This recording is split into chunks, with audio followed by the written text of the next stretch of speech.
A'udzubillahi minasyaitonirrajim. Bismillahirrahmanirrahim. Subhanallah walhamdulillah wala ilaha illallah Allahu akbar.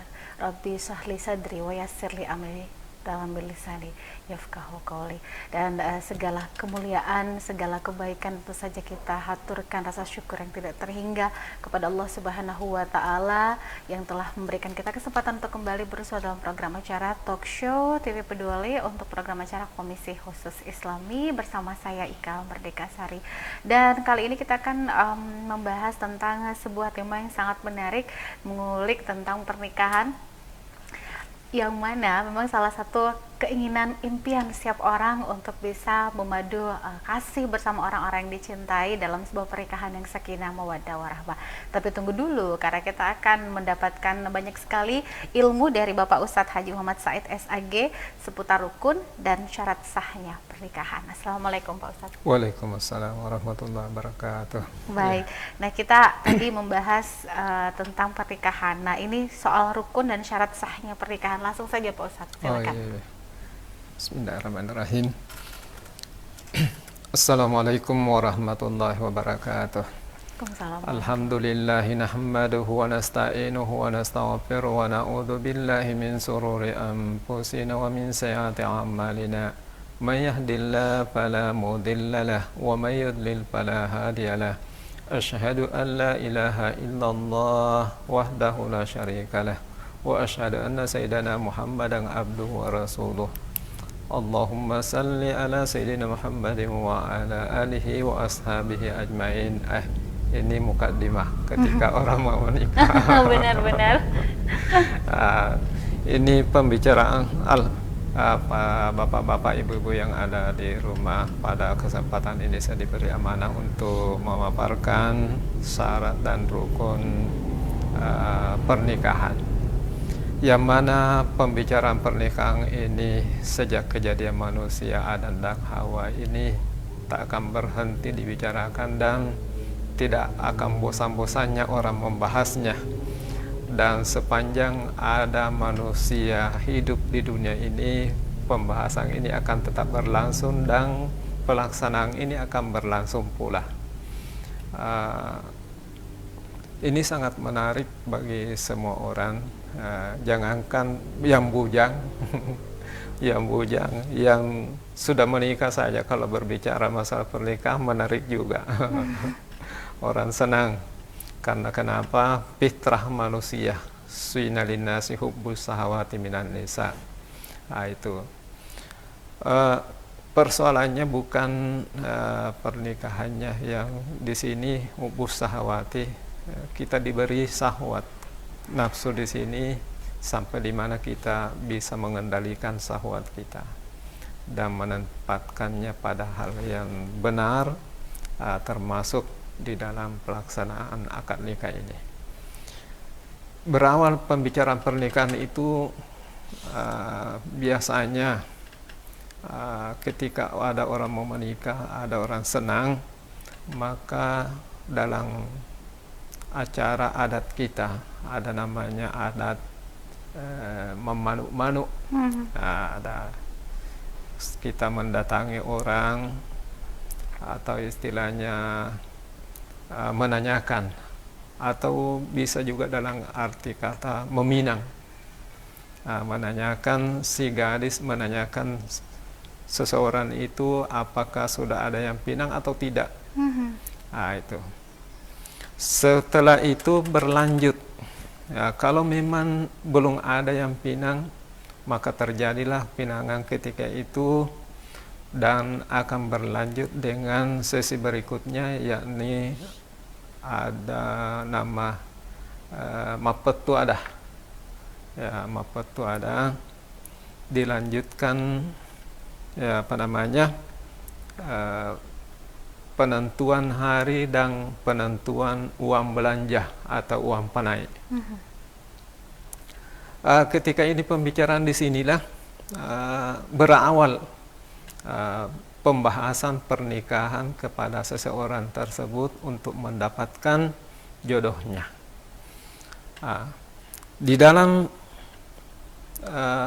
pembicaraan pernikahan ini, dalam acara mapettuada ini ada hal yang perlu kita garis bawahi, yang perlu diperhatikan dalam pelaksanaan akad nikahnya ini.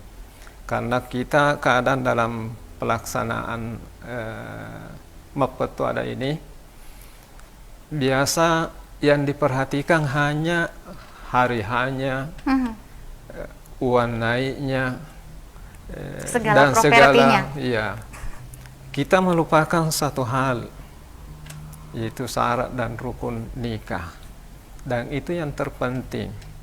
Karena kadang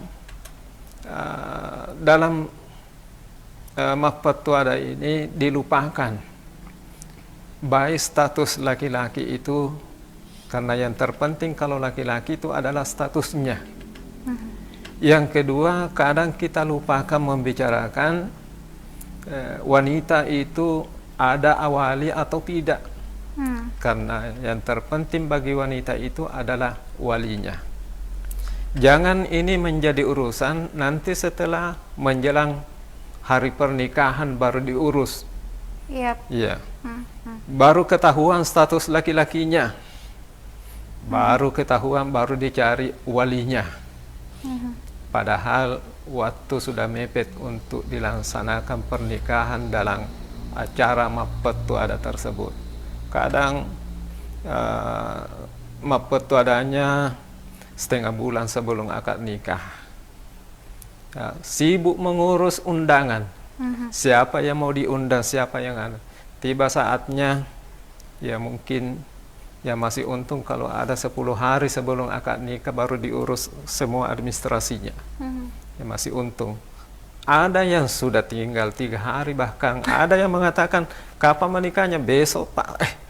Mana administrasinya? Nah, ini biasa terlupakan dalam acara yang mesti dibicarakan dulu dalam acara mapettuada itu. Pertama, status laki-laki yang datang. Karena kita didatangi, jangan asal terima saja orang. Ya, statusnya laki-laki, apa statusnya? Bujang betulkah? Karena semua laki-laki itu kalau menikah, mungkin sudah 2-3 kali menikah, mengaku juga bujang. Jadi perjelas ya statusnya laki-laki. Yang kau datang ini pemuda, ya perkasa muka, ayam jago dari mana ini? Ya, ayam jago dari gua, misalnya. Perjaka atau duda? Siapa tahu sudah duda kering, masih untung kalau duda kering. Siapa tahu sudah duda repot, banyaknya sudah banyak anaknya, mengaku bujang. Nah, ini makanya kalau menerima orang datang makduta, mapettuada, itu perjelas statusnya dulu, baru melangkah pada pembicaraan yang lain. Pak, statusnya dulu apa? Nah, biasa kan ada protokol menerima tamu. Ya, hadirin hadirat, ya tamu-tamu kehormatan mapettuada, selamat datang para tamu-tamu kehormatan. Dalam hal ini kami sudah menerima dengan baik. Ya, misalnya, pembicaraan yang pertama yang saya ingin tahu, ya laki-laki yang datang ini status apa? Bujang atau duda atau apa? Atau tidak ada urusannya lain? Bersih. Kalau dia katakan ini pemuda bersih, tidak ada sangkutan apa-apa, statusnya ini ada ini, ya saya terima dengan baik. Mari kita bicarakan selanjutnya. Maka dipersilahkanlah tamu kehormatan kita berbicara, memperkenalkan diri. Setelah memperkenalkan diri, ya tamu kehormatan itu yang perlu dia cek juga itu terhadap wanita. Ya, alhamdulillah kami ini sudah diterima dengan baik. Yang saya ingin tanyakan, yang saya datangi ini anaknya siapa, ada walinya atau tidak? Ya, karena ini penting menjadi rukun nanti dalam pernikahan. Ada walinya. Orang tuanya masih hidup. Kalau masih hidup, ayahnya ada di mana? Ya, karena banyak sekarang persoalan wali ini menjadi hambatan pernikahan sampai kita dari penghulu KUA itu tidak berani menikahkan karena persoalan wali yang tidak ada. Kalau orang tua masih hidup, maka tidak ada yang bisa menggantikan dia sebagai wali, kecuali wali hakim karena alasan pertama jauh, kedua sakit berat, yang ketiga menjalankan ibadah, yang keempat dia dalam tahanan. Itu. Ini baru bisa wali hakim. Ya, ini wali hakim biasa karena wali itu ada 3. Wali nasab. Ya, wali nasab ya seperti ayah kandung. Yang kedua wali hakim. Ya. Yang ketiga wali adal. Ya, wali adal. Makanya perlu pembahasan dalam apa itu ada ini. Adakah wali atau tidak? Ya. Kalau dia bilang ada, siapa walinya? Ayah kandungnya masih hidup? Masih. Berarti ayahnya yang jadi wali. Ada di mana orang tuanya? Ya, bersama kami, alhamdulillah. Tapi kalau dia bilang orang tuanya ada di seberang, itu bisa jadi pertanyaan, hadirkah pada waktu menikah atau tidak? Ya, kalau dia dibilang tidak hadir, ada 2 jalan yang dia perlu tempuh. Dibuatkan taukil dari sana, tauliah, misalnya tauliah penyerahan perwalian dari sana dikirim ke sini. Atau nanti pada saat menikah itu bukti administrasinya. Dan pada waktu menikah bisa penyerahan perwalian lewat video call. Ya, sambungan bisa. HP sekarang sudah bagus. Sedangkan pada masa tidak ada HP saja bisa tauliah. Apalagi sekarang sudah ada HP yang bisa berhadapan langsung lewat WhatsApp atau bagaimana. Ini. Dan tetap ada tauliah dari sana sebagai bukti fisik tanda tangannya yang dibutuhkan. Itu. Atau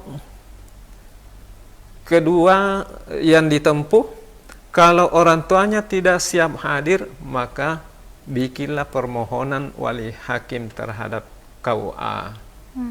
Ya, supaya nanti KUA turun langsung menjadi wali hakim dengan alasan jauh. Itu. Makanya ini wali hakim biasa. Yang kedua wali hakim adal. Yang mana wali hakim adal? Mana orang tuanya ini? Ada, Pak, di sini di Parepare. Tapi selama jadi ini anak tidak sama dengan bapaknya. Ya, artinya sudah pisah.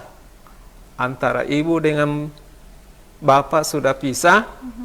Ya, orang tuanya ada di Parepare, dihubungi orang tuanya untuk menjadi wali, dia tidak bersedia. Saya tidak siap.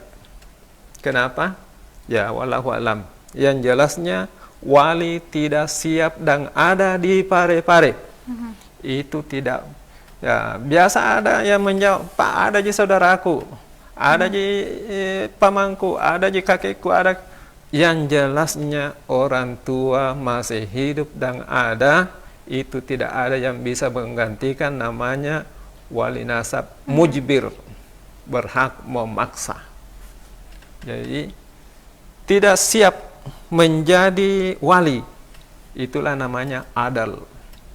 Maka dimintalah ya si calon perempuan itu bersama orang tuanya menghadap ke pengadilan agama, melaporkan diri bahwa saya punya wali tidak bersedia untuk mewali saya dalam pernikahan. Maka pengadilan agamalah yang menunjuk wali hakim kepada salah seorang KUA yang terdekat dari lokasi itu. Kalau misalnya dia di wilayah ujung, maka KUA ujung. Kalau dia di Bacu Kiki Barat, maka yang menjadi wali hakim adalnya adalah KUA Bacu Kiki Barat misalnya. Itulah hakim adal. Dan ya, persyaratan-persyaratannya akan ditentukan oleh pengadilan agama. Biasanya harus dibuktikan dengan buku nikah. Harus ada buku nikah. Inilah yang penting dibahas dalam mapetwada. Ya, jangan ketinggalan hal ini karena akan jadi urusan dan akan menjadi hambatan di dalam pelaksanaan akad nikah. Itu. Yang kedua, misalnya beda keyakinan, beda agama. Ya, ada juga. Ini kan lagi tren sekarang Pak Ustadz. Ya, beda agama. Ini ada orang menikah, itu kalau menikah beda agama itu dilarang, baik agama maupun undang-undang, namanya nikah silang. Karena akan memberatkan nanti urusan-urusan di kemudian hari. Bukan hanya di dunia, lebih-lebih nanti di akhirat kita akan beda tempat nantinya. Itu enaknya kalau kita sama-sama masuk surga, ya jangan sama-sama masuk neraka. Benar. Yang tidak enak itu satu masuk surga, satu masuk neraka. Wah, ini. Marilah satukan keyakinan. Jangan terjadi pernikahan silang. Ada juga mungkin pada waktu mau nikah masuk Islam. Setelah menikah kembali menikah. Kembali ke agama semula. Jadi terjadilah satu-satu agama. Ya, yang Islam tetap Islam, yang non-Muslim kembali non-Muslim, misalnya. Ini yang menjadi kendala di sini. Pada waktu menikah, semua identitas sama-sama Islam. Ya, ketika ada pekerjaan, ketika ada urusan di belakangnya, berubah status menjadi non-Muslim. Sementara menikahnya Muslim misalnya. Otomatis ketika yang bersangkutan keluar dari agama Islam atau kembali menganut non-Muslim, otomatis ketika itu buku nikahnya ya tidak berlaku untuk dia. Karena buku nikah yang dikeluarkan oleh KUA agama Islam itu adalah buku nikah agama Islam. Ya, sementara buku nikah bagi non-Muslim itu adalah pencatatan sipil. Ini terjadi urusan fatal. Ya, fatal karena kenapa? Ya, identitas awal Islam ketika ada pekerjaan menjadi identitas non-Muslim. Ya, ketika dicari buku nikah asli itu tidak akan mungkin muncul buku nikah aslinya karena itu sejak tinggalkan Islam itu buku nikah tidak berlaku untuk yang non-Muslim. Ini satu-satunya jalan ya mungkin bisa ada keterangan masuk Kristennya dari pencatatan sipil atau mungkin pencatatan sipil bisa. Ini sebaiknya, makanya itu pernikahan silang dilarang karena ini menimbulkan urusan berat di belakang. Makanya kalau misalnya Islam ikutlah salah satunya itu Islam semuanya. Kalau misalnya Kristen ikut supaya ini urusannya tidak menjadi berat. Inilah masalah wali. Ada yang mengatakan saya punya orang tua masih non-Muslim sementara saya Islam, bisa kamu wali? La yarisul muslimu alal kafir. Tidak ada perwalian antara non-Muslim dengan orang yang Muslim. Maka pada waktu itu jatuh wali hakim dengan alasan beda keyakinan. Itulah perwalian-perwalian yang mesti kita bicarakan dalam mapetwada untuk tidak menjadi urusan nantinya. Istilahnya tidak menjadi kerepotan yang akan ditemui di masa depan gitu. Ya begitu. Ya, karena pasti inilah yang jadi kendala bagi kita. Kadang ada orang mau menikah dicari dulu walinya. Padahal ini yang kemudian yang terpenting juga dalam mapetu ada itu persyaratan-persyaratan nikahnya. Tidak ada kehambatan, tidak ada kehalangan untuk mengeluarkan izin nikahnya dari kelurahan. Ya, karena biasa ya lurah juga khawatir mengeluarkan izin kawin kalau tanpa persetujuan wali. Yang kedua, menjaga di bawah umur. Ya, jangan sampai kita mapetu ada lupa umurnya anak. Betul. Wah, ini belum sampai 19 misalnya. Itu belum sampai 19 berarti itu harus ada dispensasi pengadilan. Ini perlu nanti menjelang akad nikah dia lapor. Setelah dihitung, di bawah umur ini anak tahu. Harus sudah kepepet tinggal 1 minggu, bagaimana caranya pengadilan mengeluarkan putusan dispensasi. Makanya begitu, ini semua harus jadi perhatian dalam acara-acara mapetu ada, supaya ini tetap kita ingatkan berapa umurnya anak tak, berapa umurnya yang datang ini. Karena kenapa? Kapan ini terlupakan jadi urusan. Ada orang beranikan bilang, pakai bawa menjolok, kasih nikah saja dulu, nanti di belakang urusannya. Wah, ini tidak boleh. Ini hal ini dalam urusan perundang-undangan kita di KUA itu tidak boleh dilayani, karena akan menjadi berakibat hukum nantinya. Terjadi undang-undang perlindungan anak. Kalau terjadi hal ini, sudah ada putusan mapetu ada, sudah ada ketentuan mapetu ada, sementara kita KUA tidak bisa melakukan itu karena berbenturan dengan hukum. Bagaimana kira-kira? Banyak orang memberanikan diri, kalau tidak ada akibat, alhamdulillah. Tapi kalau dengan pernikahan di bawah umur ini ada hal-hal yang terjadi yang tidak diinginkan, itu berbenturan dengan hukum, setidaknya undang-undang perlindungan anak. Dan ini fatal. Siapa yang menikahkan, siapa yang terlibat di situ, maka akan terseret semua masuk di dalam proses perlindungan anak ini. Oke, jadi memang sebenarnya perlu kehati-hatian, ketelitian seperti itu ya ketika masuki fase yang namanya pernikahan, karena memang itu tadi sama dengan kebutuhan primer, kebutuhan sekunder, dan komplement aja gitu. Sedangkan kita terlalu concern kepada yang komplemennya tadi. Pada kebutuhan primer sekundernya kita kadang terabaikan seperti itu. Padahal ini syarat syahnya ini menurut tadi Pak Ustadz penggambaran memang harus benar-benar bagus seperti itu, harus benar-benar istilahnya cek, recheck, cross check, jangan sampai nanti ujung-ujungnya cekcok. Kan gitu Pak Ustadz ya. Jadi cek, recheck, cross check, jangan sampai ujung-ujungnya cekcok. Kita jeda dulu sebentar ya. Nanti kita akan kembali lagi seputar rukun dari syarat sahnya pernikahan bersama guru kita Ustadz Haji Muhammad Said SAG selepas yang berikut ini.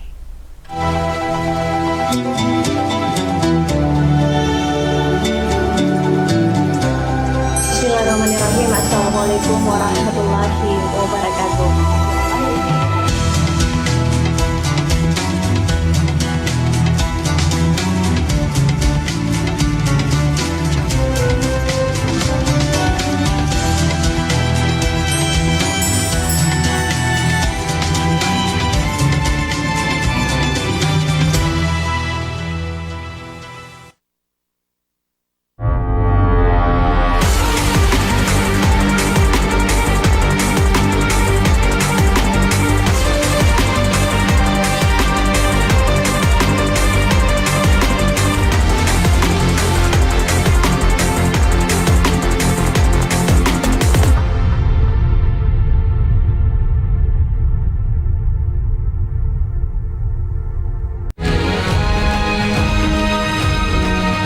Assalamualaikum warahmatullahi wabarakatuh. Jauhar Manikam, Suradi Sugiarto, saya Trianti Sulaiman. saya Uswatun Hasanah.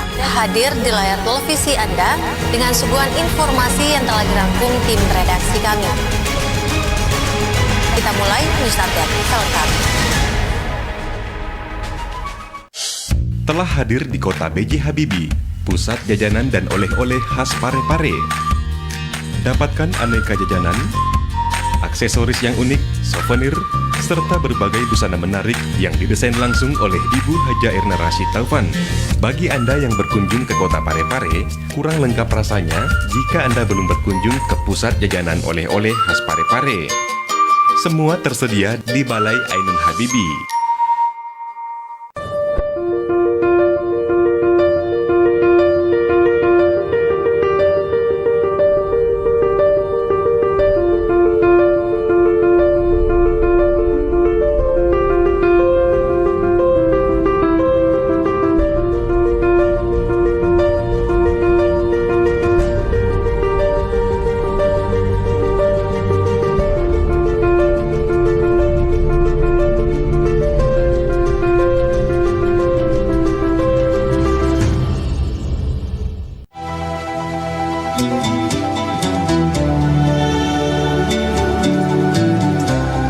Bismillahirrahmanirrahim. Assalamualaikum warahmatullahi wabarakatuh.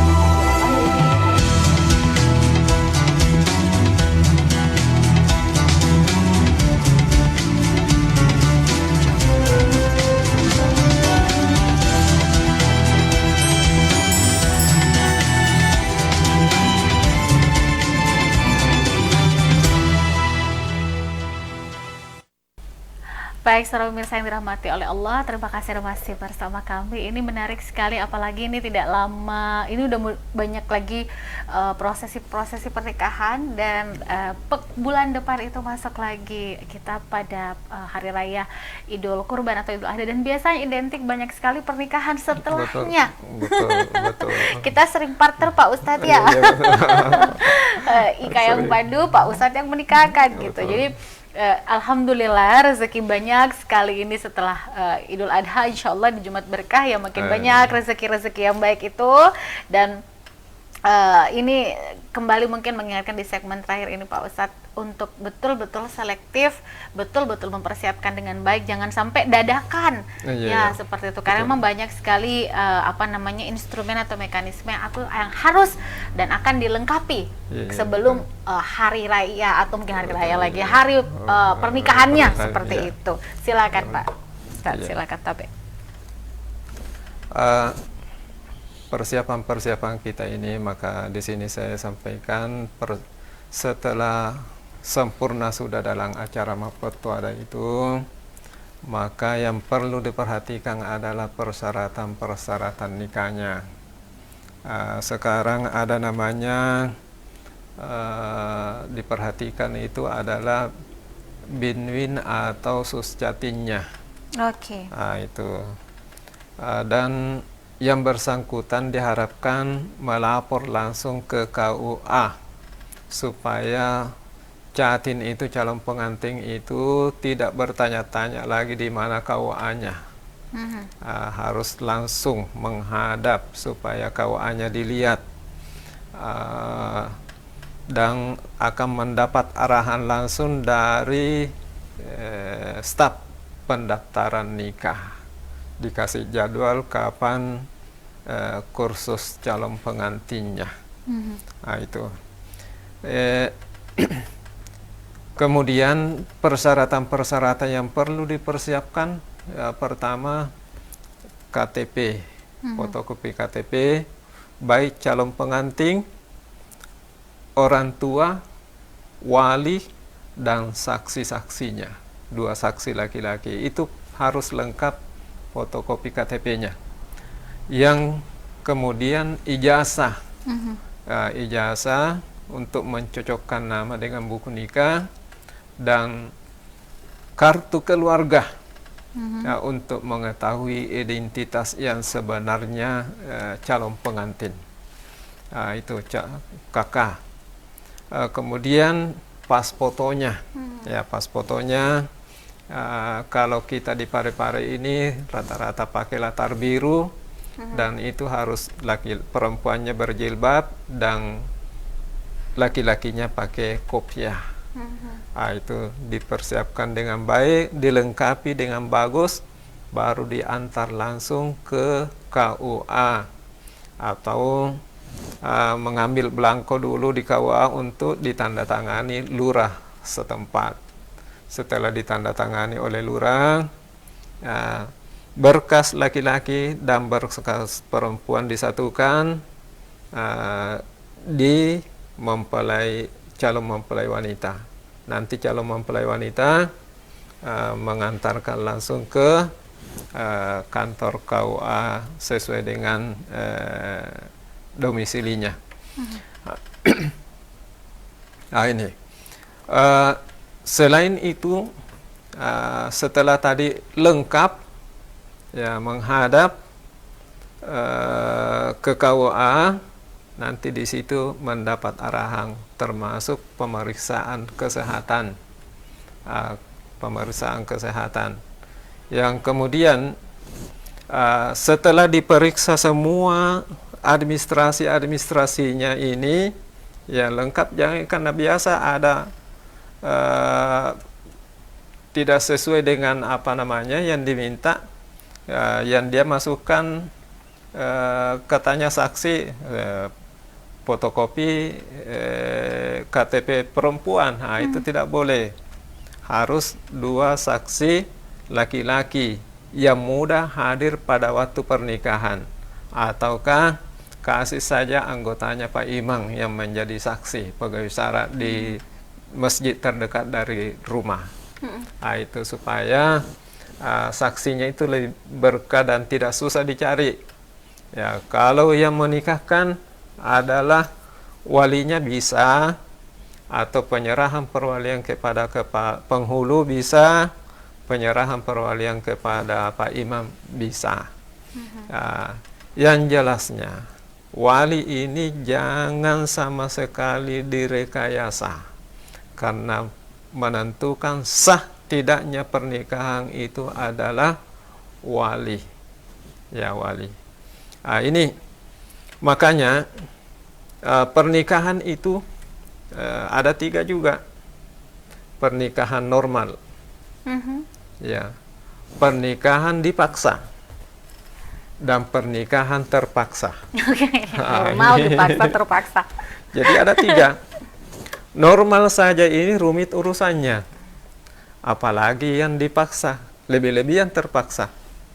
Ini kalau yang normal ini urusannya rumit, ya, mencari wali, mencari identitas identitas yang sebenarnya. Makanya inilah fungsinya berkas-berkas yang masuk, sehingga pemeriksaannya itu tepat sesuai dengan, ya, ada orang berbeda nama di ijazah, ada orang berbeda nama di akte kelahiran, ada juga orang lain nama wali di ijazah, lain nama wali di KK. Yang mana benar? Ini kan jadi urusan semua. Makanya dikasih jeda 10 hari, selambat-lambatnya 10 hari sebelum akad nikah itu berkas sudah lengkap, karena itu mau diperiksa. Ya, di ijazah Abdullah, sekalinya di akte kelahiran Abdurrahman. Yang mana benar? Nah, ini berfungsi wali dua-duanya ini. Ya, ini pemeriksaan wali sungguh sangat rumit. Kelihatan biasa-biasa tapi rumit. Ya, masih untung kalau ada di situ namanya. Ya, siapa tahu Abdurrahman dia ambil wali di jalan. Wali pinggir jalan. Ini wali saya, siapa itu? Ini bapak saya. Sekalinya ditanya, kapan lahir anak tak? Dia bilang, dia berpikir, masa orang tuanya berpikir, di mana lahir? Di mana lahir? Berarti ini wali-wali pungut ini. Jadi-jadian. Ini yang perlu. Kemudian pernikahannya perlu ditahu pernikahan keberapa. Siapa tahu yang kedua, yang ketiga kali. Karena pernah saya mendapati kaget staf saya itu waktu saya masih KUA di Bacuki Barat, ada seorang perempuan mengaku bahwa pernikahan yang ke-7 kalinya. Wah, kaget staf saya, Pak, saya tidak bisa, kita yang hadapi. Mari masuk di dalam sini. Betul kau pernikahan yang ke-7 kalinya? Iya, Pak. Saya tidak percaya. Siapa walimu? Ada saudara kandung saya, Pak. Laki-laki? Iya. Panggilkan. Begitu saya panggil untuk memperjelas bahwa betul, siapa tahu dia cuma rekayasa 7 kali menikah. Datang. Ini saudara kita. Iya, saudaraku. Apa ini? Adikku. Oh iya.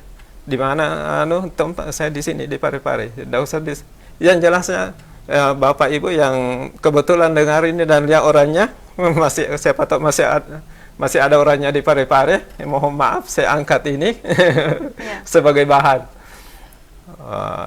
Betul 7 kalinya? Iya, betul yang ke-7 kalinya.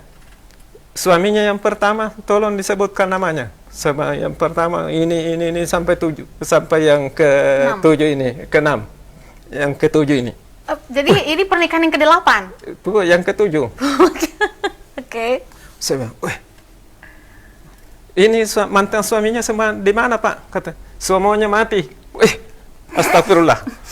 Spontanitas itu calon suaminya yang masih bujang keluar keringat dinginnya. Saya bilang, hati-hati kok. Hati-hati. Makanya di dalam menominan, di dalam memeriksa perempuan itu perlu diperiksa perempuan yang seperti ini. Jangan hanya begitu tertarik sama perempuan langsung mau ketahuan bahwa 7 kali menikah dan semuanya yang 6 itu sudah meninggal, yang ke-7 kalinya kamu siap-siap. Jangan asal terima dan jangan asal tertarik. Ya, periksa baik-baik. Perempuan itu diperiksa ya, makan jaka, bibit bobot bebeknya gitu kalau orang Jawa ya. Periksa. Kaget. Jadi makanya itu di dalam pemeriksaan seperti ini kita harus tahu di dalam pemeriksaan nikah di sini bukan asal periksa, bukan asal-asalan. Nah, memang betul untuk mendudukkan persoalan yang sebenarnya dan memberikan supaya perjalanan hidup keluarga kita ini setelah menikah kita mendapati keluarga sakinah, mawaddah warahmah, dan bila mana ada masalah kan ada solusi. Dan apa yang saya kasih solusi itu orang yang istri, yang suami ke-7 tadi itu, jangan takut, saya ada. Insya Allah, tanya naik mati, alina na mati matu, kau elok mau pindah pakai. Ya, saya kasih tahu, Bu, jangan lagi ya. Saya ajar itu laki-laki. Alhamdulillah mungkin pernah ketemu bagaimana? Saya alhamdulillah Pak. Karena kenapa? Tidak ada sesuatu yang tidak ada solusinya. Pasti ada. Apakah lewat doa, apakah lewat senung-senung, apakah lewat apa. Ya, disuruh, kau periksa suami istrimu, adakah begini di badannya? Kalau ada itu, ambil cepat. Pakai emas. Nah, itu misalnya ada memang. Bukan hanya. Betul-betul ya. Jadi itulah semua manfaat-manfaat. Dan yang kita inginkan kepada calon pengantin ini baik keluarganya keterbukaan dan jujur sejujur-jujurnya supaya tidak ada masalah di belakangnya nanti. Karena kalau ada masalah muncul sebelum menikah bisa kita cari solusi, kasih solusi, jalan keluarnya begini yang kita mau lakukan begini. Kalau tidak jujur bagaimana caranya?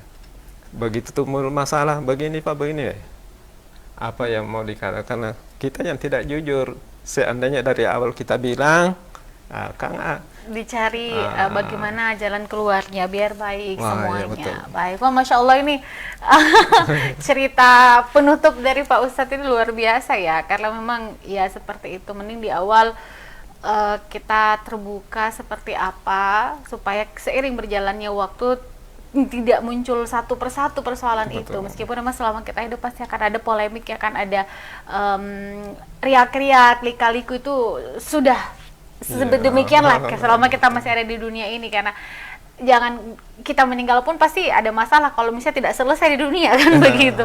Jadi yang pasti seperti diamanahkan Pak Ustadz bahwa semuanya harus diefisiensikan, diperiksa lebih lanjut, terutama tuh supaya menjadi pernikahannya ini sah di mata agama, sah di mata hukum, seperti itu.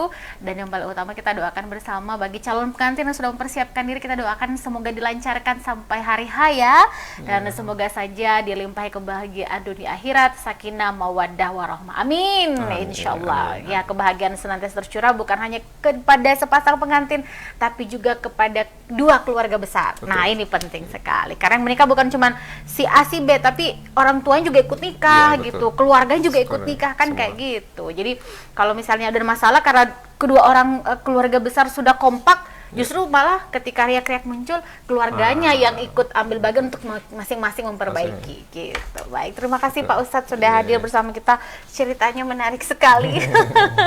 Ya, semoga menjadi ilmu baru buat kita untuk mempersiapkan segala hal, bukan cuma pernikahan sih, apa saja tuh dengan efisien mungkin, dengan sebaik mungkin. Insya Allah nawaitu yang baik menghasilkan sesuatu yang baik. Jumat berkah, di doa-doa baik kita mudah-mudahan dikabulkan oleh Allah Subhanahu Wa Taala. Amin, insya Allah. Dan sampai di sini Ika menemani teman-teman pemirsa setia TV Peduli yang dirahmati oleh Allah dalam program acara Komisi Khusus Islam Majelis Ilmu TV Peduli. Semoga saja pertemuan kali ini memberikan banyak syafaat bagi kita semua, terkhusus juga buat Ika gitu ya. Dan sampai di sini saya menemani Anda sekali lagi mewakili teman-teman kru yang bertugas. Terima kasih. Assalamualaikum warahmatullahi wabarakatuh dan selamat menyambut akhir pekan bersama keluarga. Sampai jumpa.